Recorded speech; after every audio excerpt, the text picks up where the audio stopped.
20 March Gulshan ক্লাবে আয়োজন করা হয় ইফতার মাহফিলের। অনুষ্ঠানে রাজকুমার প্রযোজক আরশাদ আদনান ঘোষণা করেন, বিশ্বের সর্বোচ্চ বহুতল ভবন বুর্জ খালিফায় উদযাপন করা হবে শাকিব খানের এবারের জন্মদিন।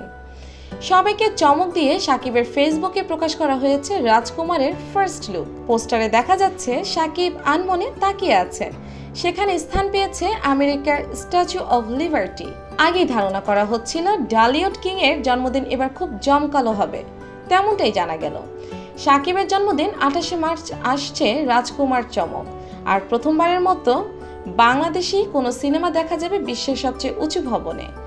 তবে এই বিষয়ে দুবাই ভিত্তিক এক সংবাদ মাধ্যম থেকে জানা গেছে, বুর্জ খালিফায় 1 থেকে 3 মিনিটের একটি সিনেমা কিংবা বিজ্ঞাপন প্রচারে খরচ হয় 2.5 লাখ দিরহাম থেকে প্রায় 1 মিলিয়ন দিরহাম পর্যন্ত, যা বাংলাদেশি টাকায় এই অঙ্কটা প্রায় 70 লাখ থেকে শুরু করে 3 কোটি টাকা পর্যন্ত।